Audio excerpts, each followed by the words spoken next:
Welcome to my YouTube channel take support. তো আজকে আমি আপনাদের সাথে আরও 5টি শর্টকাট কি সম্পর্কে আলোচনা করব, যার মাধ্যমে আপনারা আপনাদের কম্পিউটারের কাজগুলো আরও সহজে করতে পারবেন। তো প্রথমে আজকে যে 5টা শর্টকাট কি সম্পর্কে আলোচনা করব সেটা হলো Ctrl K থেকে Ctrl O পর্যন্ত। তো প্রথমে হলো Ctrl+K = হাইপারলিঙ্ক। হাইপারলিঙ্কের কাজটা একটু সংক্ষেপে বলে দিই। আপনি এই যে ডকুমেন্টে এসে Ctrl+K চাপ দিলে এরকম একটা মেনু পাবেন এবং এখান থেকে আপনি আপনাদের বিভিন্ন ওয়েবস অ্যাড্রেস অথবা ওয়েব পেজের অ্যাড্রেস এখানে অ্যাড করতে পারবেন ডকুমেন্টের সাথে। পরবর্তীতে যে শর্টকাট কি সেটা হলো Ctrl+L = অ্যালাইন টেক্সট লেফট। এটার কাজ হলো কোনো ডকুমেন্টকে Ctrl+L চাপ দিলে এভাবে লেফটে অ্যালাইনটা চলে আসবে। তো কোনো লেখাকে লেফট অ্যালাইনে আনার জন্য Ctrl+L প্রেস করতে হবে। নেক্সট যে শর্টকাট কি সেটা হলো Ctrl+M = হ্যাঙ্গিং ইনডেন্ট। হ্যাঙ্গিং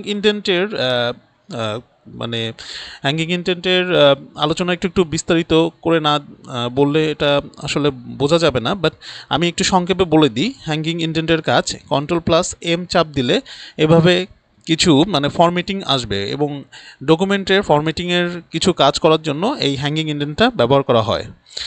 তো পরবর্তীতে shortcut key Ctrl+N = new document. New ডকুমেন্টের কাজ হলো, ধরেন আপনি এখানে ডকুমেন্টে আছেন এবং এই ডকুমেন্ট থেকে নতুন একটা ডকুমেন্ট ওপেন করতে চাচ্ছেন। তো সেটা করতে গেলে Ctrl+N চাপ দিলে এভাবে নতুন একটা ডকুমেন্ট ওপেন হয়ে যাবে এবং এখান থেকে আপনারা নতুন ডকুমেন্ট ওপেন করে এখানে কাজ করতে পারবেন। পরবর্তীতে যে শর্টকাট কি সেটা হলো Ctrl+O = ওপেন। ধরেন আপনি কোনো ডকুমেন্টে আছেন, তো এই ডকুমেন্ট থেকে অন্য আরেকটা ডকুমেন্ট বা অন্য কিছু ফাইল যদি ওপেন করতে চান, তাহলে এখানে Ctrl+O চাপ প্রেস করলে এরকম একটা মেনু আসবে এবং এখান থেকে আপনারা যাবতীয় যেখান থেকে আপনি কোনো ডকুমেন্ট ওপেন করতে যাচ্ছেন সেখানে ক্লিক করে বা সেখান থেকে আপনি যে কোনো জায়গার থেকে একটা ডকুমেন্ট আপনারা ইচ্ছা করলে ওপেন করতে পারবেন। সো আজকের ভিডিওতে এই 5টা শর্টকাট কি সম্পর্কে আলোচনা করা হলো।